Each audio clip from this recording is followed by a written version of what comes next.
नमस्कार, आप देख रहे हैं न्यूज़ नेक्सस। मैं हूं अभिषेक तिवारी। अभी हम कठौतिया कोल माइंस के पास हैं। यहाँ पर आप देख रहे होंगे, यहाँ के जो प्रतिनिधि और जो गांव के जो वासी हैं, जिनका ज़मीन वगैरह जो कोल माइंस में गया है, इनको अभी तक मुआवजा नहीं मिला है और बहुत सारा इनका जो है सो बात है, जो अभी प्रशासन को ये लोग अपना लेटर भी दे चुके हैं। और पिछले 11-12 दिन से ये लोग निरंतर ऐसे ही अनिश्चितकालीन धरना पर बैठे हुए हैं। यहाँ पर कुछ जनप्रतिनिधि हैं, प्रमुख संघ की अध्यक्षा हैं। अभी हम इनसे जानेंगे कि 11 दिन में आप लोगों के साथ क्या-क्या हुआ, किस मुद्दे पर आप लोग जो है सो ये अनिश्चितकालीन धरना कर रहे हैं और आगे का क्या प्लान है। मैम, सबसे पहला क्वेश्चन तो हमारा यही रहेगा आपसे कि ये जो पूरा धरना हो रहा है, आप लोगों के साथ हो क्या रहा है? जी, सबसे पहले तो मैं आपके चैनल को मैं धन्यवाद देना चाहती हूँ, सभी को नमस्कार। यहाँ देखिए हो ये रहा है कि 23 जनवरी को एक बच्चे की ये कंपनी में जो कठौतिया कोल माइंस चल रही है, हिंडाल्को कंपनी के थ्रू, तो 23 तारीख को उस बच्चे की यहाँ ब्लास्टिंग के दौरान उसकी डेथ हुई। उससे पहले आप जानेंगे कि यहाँ 2-2 स्कूल था। स्कूल को भी इस खदान में ही मिला दिया गया तोड़ के। एक आपका नदी है, नदी को भी रोड बनाते-बनाते उसको भी अतिक्रमण कर दिया गया। यहाँ पे ऐसे-ऐसे किसान हैं जिनको पता भी नहीं है कि कंपनी उनसे बात भी करने नहीं गई और उनकी सारी ज़मीन को कोड़ करके और कोयले भी निकाल लिया और आज तक उनकी मुआवजा भी नहीं मिली।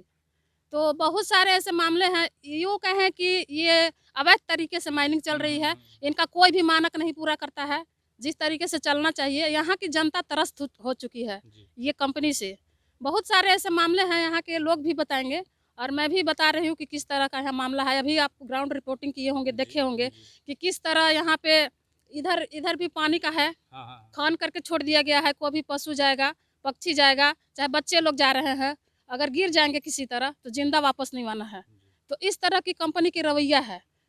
आप जैसे कि बता रही हैं, हम भी रिपोर्ट बना रहे थे, इससे पहले हम लोग भी देखे हैं, बहुत सारा ऐसा घर हमको देखने को मिला जो कि चारों तरफ से कोड़ दिया गया और बीच में घर है, उसमें लोग रह रहे हैं, किसी प्रकार से चढ़ रहे हैं। तो ये सब चीज़ को लेकर के आप जो यहाँ के उपायुक्त हैं उनको अवगत कराई हैं? बिल्कुल, बिल्कुल। पहले मैं आवेदन के थ्रू भी उनको अवगत कराई हूँ और हम लोगों की बैठक भी होती है, दिशा की बैठक होती है, हर 3 महीने में 1 बैठक होती है। उस बैठक के माध्यम से भी मैं उनको जानकारी मैं दी हूँ।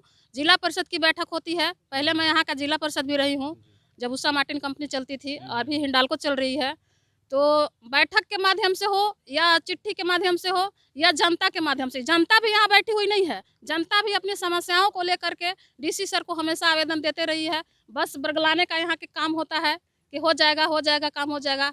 अब जब अंत हो गया, यहाँ की जनता काफ़ी त्रस्त हो चुकी है, यहाँ के लोगों के जाने लगी।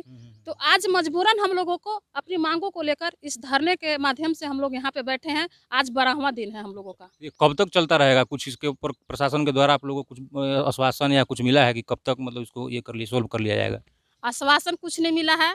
कभी एसडीओ सर आएँगे, कभी एएसपी सर आएँगे, तो थाना प्रभारी आएँगे, बस जो भी आएँगे कंपनी के पक्ष में बोलते हैं। हमारे रैयत के, हमारे ग्रामीण के पक्ष में कुछ भी बातें नहीं होती हैं। 2-4 बार हम लोगों को समझौता के तौर पे वो लोग आए, हम लोग बात भी किए। माँग पत्र को अलग रखते हुए हम लोगों ने एक समझौता पत्र बनाया कि ताकि कंपनी भी चले और यहाँ के लोगों को फ़ायदा भी हो। लेकिन वैसा उस बात पे कंपनी मानने के लिए तैयार नहीं है और फिर आज के डेट में कुछ रैयत लोग को, 5 लोग को बुलाया गया डीसी सर के चैम्बर में। अब देखिए उसके बाद क्या होता है। देखिए, कुछ लोग और हमारे साथ हैं, इनसे भी हम जैसे सर हैं, सर से भी कुछ जानना चाहेंगे। सर, जैसे ये सब पूरा जो मामला चल रहा है, मैडम के द्वारा बताया गया है कि यहाँ स्कूल 2 था, स्कूल को जो है सो इसी में मिला लिया गया खदान में। नदी जो है, नदी को भी मिला लिया गया। तो आप लोगों का माँग क्या सिर्फ़ मतलब जो मुआवजा है वही है, या इस तरह का जो बच्चों के भविष्य के साथ खिलवाड़ किया जा रहा है, इससे रिलेटेड भी कुछ है? चलिए सबसे पहले तो मैं आप सबों का नमस्कार करता हूँ जी। और बहुत-बहुत धन्यवाद देता हूँ, जो आप धन्यवाद लोग ने आपको। इतना इतना अच्छा हम लोग का यह जो कवर किए हैं। कुछ-कुछ तो न्यूज़ वाले आ ही नहीं रहे हैं, जी। कुछ-कुछ उनके हैं, पता नहीं क्या है, किनके हैं। चलिए इसके लिए बहुत-बहुत धन्यवाद आप लोग सब चैनल का। देखिए यहाँ जो मैडम द्वारा जो कहा गया, ये तो है ही, मामला सही है। हम लोग यहाँ लोकल जनप्रतिनिधि हैं। यहाँ के लोगों के लिए ही हम लोग जनता की समस्या के लिए ही चुने गए हैं। यहाँ की जनता जाएगी कहाँ? हम ही लोग के पास आएगी। इनके साथ पहले इतना हो चुका है, इनके साथ बर्बरता हो चुका है कि खुद इन लोग जनता ही बताएगा। पहले इन लोग का देखिए यहाँ ज़मीन पहले क्या करता है कि से अगर 10 आदमी है, 10 आदमी में से 4 आदमी का ज़मीन ले लिया जाता है और 6 आदमी का ज़मीन नहीं लिया जाता है। तो किनारे-किनारे से देखिएगा कि एकदम उसको खोद दिया जाता है और खोदने के बाद जो 6 आदमी बच जाते हैं, तो उस 6 आदमी को इतना मजबूर कर दिया जाता है कि आपको अब किसी तरह से आपको देना ही पड़ेगा। माने इनका मेन पॉलिसी ये है और ये करने के बाद जो अब इनको मन होगा वही देंगे इनको मुआवज़ा। मुआवज़ा दें या जो दें, जो भी अपना समझते हो इनकी जो क्या नियम कानून है, यही समझेंगे। गांव के सर लोगों से मेरा बात हो रहा था, अभी हम गए थे, कुछ लोगों का स्थिति ये था कि चारों तरफ से कोड़ करके उसमें से कोयला निकालने का जो काम है कंपनी कर रही है और बीच में टापू है, उसके ऊपर उसका घर था। उसके जगह भी गए थे, जो बच्चा जहाँ से गिर गया है वहाँ भी हम गए थे। सबसे पहले तो आप ये बताइए कि जो इस तरह का कृत्य जो यहाँ पर किया जा रहा है, तो आप लोग मतलब और क्या आप लोग का जो मुख्यतः से जो मांग है कि माने कब तक आप लोग इसका ये करना चाहते हैं? देखिए, जब तक यहाँ की जनता के लिए देखिए अभी आप देख लीजिए कि किस तरह से इनके क्वार्टी पार्टी है कि क्या बर्बरता करते हैं, ज़रा सा इनका भी देख लिया जाए। हम तो बोलेंगे ज़रा सा इनका भी ले लिया जाए, पहले इनका ले लिया जाए। क्या है कि देखिए आपके सामने है लोग, देख ले लीजिए, थोड़ा सा ले लीजिए। है रहने दीजिए, बैठा है जा दे बैठे। जाने दीजिए, बैठिए बैठिए, वो लोग जाने दीजिए ना। अरे ले लीजिए, ठीक है। देखिए हम अपना सब काम कर रहे हैं, आप लोग उसके लिए निश्चिंत रहिए। मुख्य बात क्या है कि अब जब तक आप हमारे माध्यम से जो आपका एग्जैक्ट जो पॉइंट है, जो उस चीज़ को नहीं रखिएगा, क्योंकि यहाँ बैठे रहिएगा, कोई देख नहीं रहा है, लेटर और ये सब चलते रहेगा सर, तो उतना उसका ये नहीं होगा। मैडम कुछ कहना चाह रही थी, जैसे आप कुछ कहना चाह रही थी, आप बताना चाह हम रही ये थी? कहना चाह रहे थे कि जब ये अभी बता रहे थे हमारे उप प्रमुख कि जमीन को कोड़ दिया जाता है, जो नहीं लोग देना चाहते हैं उनकी जमीन को किनारे किनारे से कोड़ते हुए उनके घर को घेर दिया गया। अभी देखने की जरूरत है, उस घर में सारे उसके फैमिली रह रहे हैं, बकरी है, गाय है, जितने भी फैमिली मेंबर हैं सारे लोग उस घर में रह रहे हैं। जब ब्लास्टिंग किया जाता है 100 मीटर की भी दूरी नहीं है, ब्लास्टिंग का भी मानक होता है। ब्लास्टिंग जब की जाती है वहाँ की दीवारें उनकी हिलती हैं, कण पत्थर धूल उड़ता है, मजबूरन वो लोग उस घर में मरने के लिए, चाहे जैसे कहें, वो लोग मजबूरन उस घर में रह रहे हैं। पानी के लिए एकदम हाहाकार मचा हुआ है, हजारों फीट अंदर जा रहे हैं यहाँ के लोग तो पानी मिल रहा है। इस तरह का स्थिति यहाँ पे है।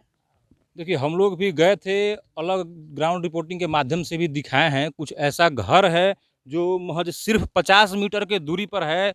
यहाँ पर खदान का ब्लास्टिंग हो रहा है और जैसे ही अब 30-40 मीटर पे भी कुछ घर है और उनका मैं ये भी दिखाने का आप लोगों को कोशिश किया हूँ कि किस प्रकार से उनके जैसे खपड़ा का घी, मुख्यतः यहाँ पर तो कोई बड़ा बिल्डिंग नहीं है, सब मिट्टी और फूस से बना हुआ, कुछ टाटी से घेर करके और वो जो टीना का सीट आता है उससे घेर कर किसी तरह से लोग गुजर बसर कर रहे होंगे। सर आप इस क्षेत्र के हैं, जिस जिस दिन इसका सर्वे हुआ होगा कि यहाँ पर कोयला मिला है, उस दिन यहाँ के लोगों में बड़ा हर्षोल्लास होगा कि अब हम लोगों को रोजगार मिलेगा, बहुत पैसा मिलेगा, हम लोग सब अमीर हो जाएंगे। लेकिन अभी जो जैसे ये स्थिति है, आप लोग किस तरह से देखते हैं इस चीज़ को? बहुत ही खराब स्थिति यहाँ पर है।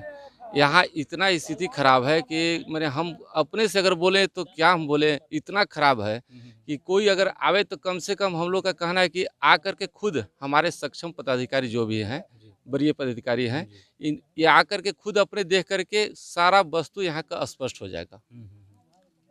हम बोलने से अच्छा होगा कि वो आए कम से कम, और हम लोग सोच रहे हैं कि वो आए, हमारे वरीय पदाधिकारी सक्षम पदाधिकारी जो हैं वो आकर कम से कम देखें और देख करके वस्तु स्थिति यहाँ का जो भी है उससे स्पष्ट सारा चीज़ हो जाएगा, हमें बोलने की जरूरत ही नहीं पड़ेगी। हिंडाल्को की तरफ से भी कोई अधिकारी आए हैं? आए हैं, हिंडाल्को की तरफ से आए हैं, लेकिन किसी भी बात को मानने के लिए वो तैयार नहीं है। जिस तरह से चला रहे हैं कंपनी को उसी तरह चलाना चाह रहे हैं, अपने लठैत के द्वारा, क्वालिटी पार्टी के द्वारा, अपने गार्ड के द्वारा, अपने दलालों के द्वारा।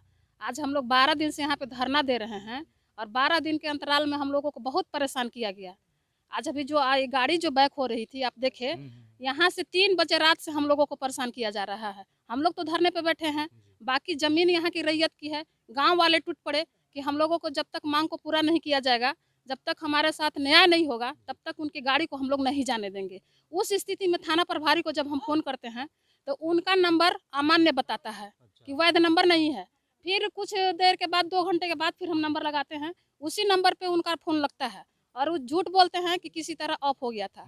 अगर मोबाइल ऑफ रहेगा तो ऑफ बताएगा, अमान्य नहीं बताएगा। फिर हम लोग जो 100 नंबर वाला डायल होता है उस पर कॉल हम करवाएं तो वहाँ से भी बोला कि हम वहाँ के थाना प्रभारी को ट्रांसफ़र कॉल करते हैं, वहाँ से वो लोग आएंगे। लेकिन अभी तक थाना प्रभारी नहीं आए, ना उनका कोई फोर्स आया। अभी जब कंपनी का फ़ोन आया कि वहाँ पे तनाव की स्थिति बनी हुई है, हमारी गाड़ी को बैक करा दिया जाए, अभी फोर्स यहाँ पे आ चुकी है। और एक बात और हम बताना चाहेंगे कि धरना के तीसरे दिन हम लोग देखिए, ये जो रोड पे हम लोग बैठे हैं, ये रैयत की ज़मीन है, अपनी ज़मीन पे हम लोग बैठे हैं। इसके जस्ट अपोजिट आप देख रहे हैं कि एक और रोड है, ये भी रैयत की है। तो इसी तरह गाड़ी को उधर से तेल वाला टैंकर लाने के लिए इसी तरह ज़बरदस्ती हम लोगों के साथ किया। कुछ महिलाओं के साथ दुर्व्यवहार भी उन लोगों ने किया, और हमारे जो पीने का पानी रखा हुआ था उस ड्राम को भी वो लोग गिरा दिए। बहुत तरीक़ा से मतलब हम लोग अभी आहत हैं, धरने पे हैं, फिर भी हम लोगों को दबाया जा रहा है। हमारे पति पर हमेशा धमकी दिया जा रहा है प्रशासन के द्वारा कि आपको उठा लिया जाएगा, आपकी मैडम की लाइफ बर्बाद हो जाएगी, आप लोग धरना से हट जाइए।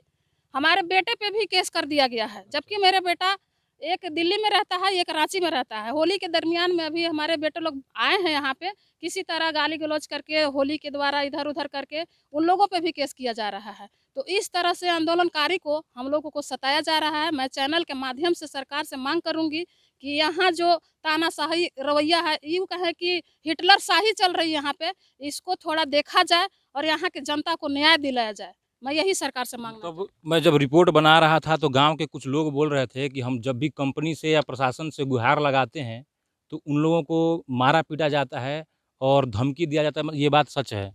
बिल्कुल सही बात है कि कोई भी लोग, अगर हम लोग देखिए, इतना हम लोग हमेशा 100-150 के जनसंख्या में 50 से कम तो हम लोग कभी नहीं रहते हैं। जब हम लोगों के सामने इन लोगों के साथ ऐसा हो रहा है, हमारे साथ ऐसा हो रहा है, तो अकेले रहने के बाद क्या होता होगा, आप समझ सकते हैं। देखिए, अभी मैडम के द्वारा भी जो कुछ भी बताया गया और आप अन्य रिपोर्टों में हमारे द्वारा जो ग्राउंड पर जाकर के ग्रामीणों से जो हम बात किए हैं उसमें भी आप देखिएगा, देखने से यही लग रहा है कि दोनों का बात एकदम सट। जो ये बात कर रही हैं, गांव के लोग भी वही बात बता रहे हैं। उनको बताया जा रहा है कि जब भी वो अपना बात उठाते हैं या हिंडाल्को कंपनी के जो पदाधिकारी उनके तक अपना बात लेकर के अपने रैयतों का पैसा मुआवजा मांगते हैं, जिनका घर द्वार नहीं है वो घर के लिए भी बोलते हैं, तो उनको धमकी दिया जाता है। यहाँ की जो प्रशासन है, प्रशासन से जब ये FIR करने या कुछ भी मतलब बताने के लिए जाते हैं कि इनको इस तरह से सताया जा रहा है, तो उनको यही बोला जाता है कि जो बात बोल रहा है प्रशासन उसको मानो, नहीं तो उनके साथ मारपीट किया जाएगा। बने रहिए हमारे साथ और देखते रहिए न्यूज़ नेक्सस। इस प्रकार का न्यूज़ और इस प्रकार का खबर लेकर के हम हमेशा आपके बीच आते रहेंगे। धन्यवाद। जय हिंद।